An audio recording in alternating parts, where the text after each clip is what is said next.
Naghalo lang ako ng isang sachet ng powdered juice sa tubig at hinaluan ko din ng ibang sangkap. Abay, akalain mong nakagawa ako ng masarap na dessert. Dito nga sa ating kawali ay maglalagay lang ako ng 1½ cup ng cornstarch. Sa paggawa ng ating dessert guys, kailangan po ay isangag muna natin itong cornstarch na gagamitin natin. Mas mainam na gawin muna natin ito para po hindi maglasang harina o maglasang cornstarch yung magagawa nating dessert. Last time kasi na gumawa ako nito is hindi ko sinangag yung cornstarch and it turns out lumasang maigi yung cornstarch sa dessert na ginawa ko. Kaya naisip ko, why not isangag muna para hindi ganun lumasa yung cornstarch? Dito pala guys, nasa medium heat lang yung apoy natin para hindi naman agad masunog yung niluluto nating cornstarch. Once maamoy ninyo na parang tostadong amoy na harina, ay pwede nyo na pong i-off ang apoy at hanguin na ito. Set aside muna natin yung cornstarch natin. Dito ulit sa same pan na ginamit natin kanina, ay maglalagay naman tayo ng 4 cups ng malinis na tubig. Then saka natin isunod dyan itong isang sachet ng powdered juice. Pinili ko po dito yung strawberry flavor guys para maging kakulay ito ng Turkish Delight na nabibili natin noon. Pero kung may iba naman po kayong preferred na flavor,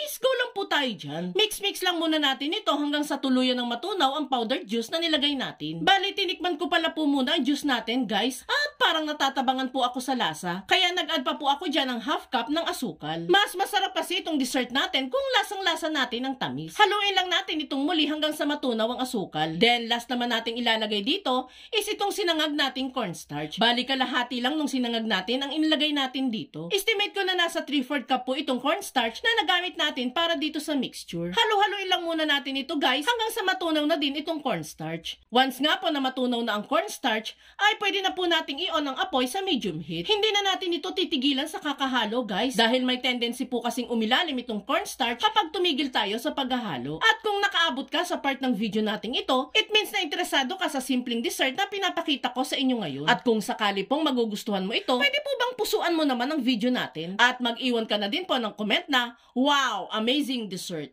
Maraming salamat po. Makikita nyo po dyan guys na unti-unti nang namumuo yung mixture natin dito. Pag ganyan na nga po ay pwede na nating iset ang apoy sa low heat para hindi naman po masunog ang mixture natin. Tuloy lang po tayo sa paghahalo hanggang sa ma-achieve natin yung hinahanap nating consistency. Yan guys, ganito yung hinahanap nating consistency. Yung halos din na nabagsak sa sandok yung mixture. Kapag ganyan na nga po ay pwede na natin itong hanguin. Bali, ita-transfer lang po natin yan sa lagayan na nilagyan ko po ng cling wrap para naman po madaling ma-unmold mamaya. And binudburan ko na rin po yan na sinangag nating cornstarch para hindi po manikit ang mixture natin doon sa cling wrap. Flatten lang natin yung ibabaw niyan guys para mas presentable. Palalamigin lang muna natin yan, then saka ipasok sa ref kung gusto ninyo na medyo malamig yung dessert natin. Makalipas nga po ang 3 hours na pagpapalamig dito, ay eto na ang ating masarap na dessert. Tuluyan na nga po itong nag-set guys at pwede na natin yung i-unmold sa lagayan. Then saka natin bubudburan ng marami pang cornstarch bago natin ito hahati-hatiin sa gusto nating laki. At para sa huling procedure, i-coat ang bawat side nito ng cornstarch para hindi magdikitan. And that's it guys. Super simple lang, di ba? Pwede nyo na po yung iserve sa makukulit nating chikiting. Nako, sure akong magugustuhan nila yan guys. Kaya kung ako sa inyo, try nyo na din gumawa nito.